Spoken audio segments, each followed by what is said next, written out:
Hello and welcome back to Old Hammer and Tongs. It's been a few weeks since I've made a video, so I wanted to give you a quick update on my Rogue Trader Warhammer 40k painting challenge. I'm painting an Imperial Guard army in the style of John Blanche's famous box artwork. And I've been very busy painting lots of those little plastic minis who came out in 1989. But I've also been busy buying more minis, because you can never have too many. So as part of this, I want to paint a Commissar cadet squad.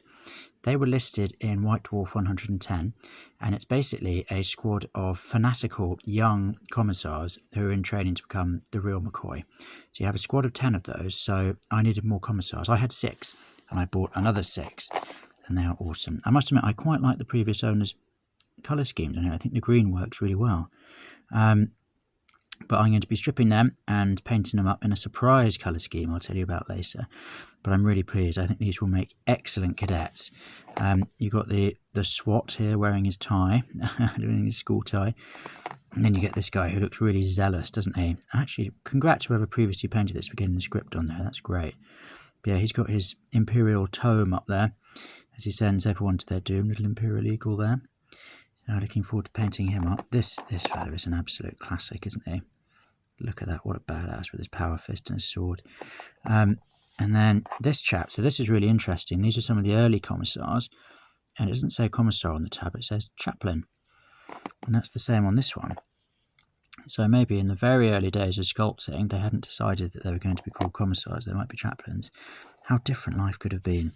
Some of these later ones were Mark Copplestone. I'm not sure who sculpted the early ones. Do shout out in the comments if you know.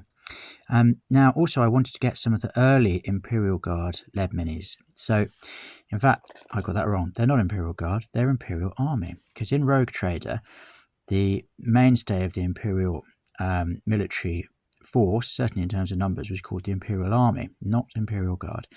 And those early minis were sculpted by the Perry twins, Michael and Alan Perry, and also by, oh my God, I've got a complete block on his name, Ali Morrison. I got there in the end, didn't I? Now, what I like there is that they are so different in style. That's very clearly an Ali Morrison figure. Really cartoon-like, these sort of thin, bandy legs. I love him. This is a lieutenant. He looks very similar to Lieutenant Gorman from Aliens. So a nice bit of IP borrowing there. Then we've got this fella here. He looks great, doesn't he? Helmet off, lunging into battle. Now we've got this guy here. Maybe you can help me identify him. I think he is heavy infantry from one of those really early Imperial Army sets. But he might be a mercenary. I just couldn't quite tell. I was looking at Soul Legends earlier. I'll put a link to that amazing site down below. But do shout out in the comments if you can tell who that is. Here we've got the comms officer. There we are. It's a bit more classic. Ali Morrison calling for backup. Backup. And then we've got this fella lunging in. I like this early Imperial Guard helmet. Look at that. Pure Imperial Army, that one. So interesting, isn't it? That's almost Cadian. One of the later ones. Now, this fella here, I'm intrigued by. He's got plastic arms, so you can't see his torso so well underneath, but he looks a bit different to Mark Copplestone's sculpts, where you could add the plastic arms. It's from 1989, which is the same, but he just doesn't look the same as them. He's got this sort of slightly different flak armour, with a bit more sort of detail on it, a bit more like a sort of astronaut space suit. So if anyone knows who this fella is, do shout out. I'm asking a lot of you today, but we're a community here, so let me know. Now, I was really excited about this. This is a rapier, not just a rapier, but a heavy rapier. It's got this super big gun on it. I had a rapier when I was little. It's somewhere in Mum and Dad's loft. Look at that bad boy. But I'm really excited to get another one, and this is what makes it even more exciting.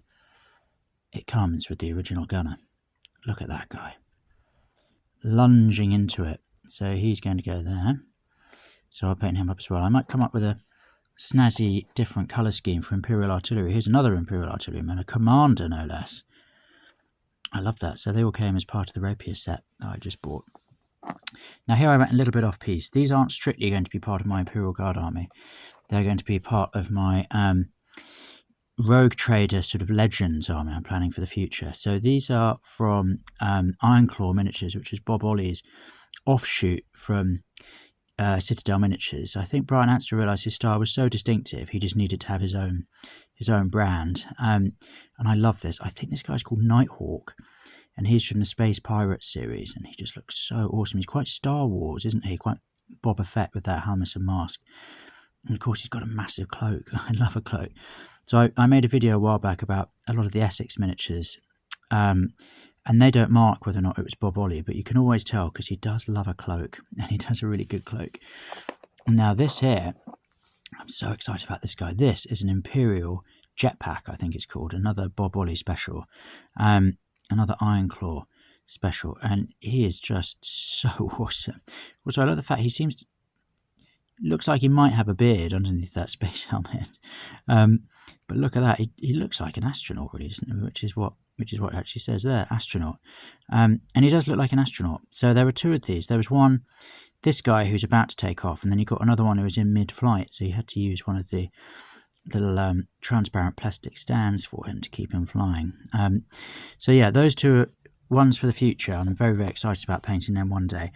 The rest of these hopefully will be part of my upcoming army. Certainly the Commissars, hopefully the Rapia, and if I can squeeze in the Imperial Army minis in the next couple of months, them too. But I've been really enjoying this. It's been great therapy during some tough times recently.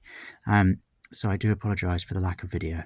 But tune in, stay tuned. Hopefully I'll have more in the future soon, and I look forward to catching up with you then. Thank you. Bye-bye.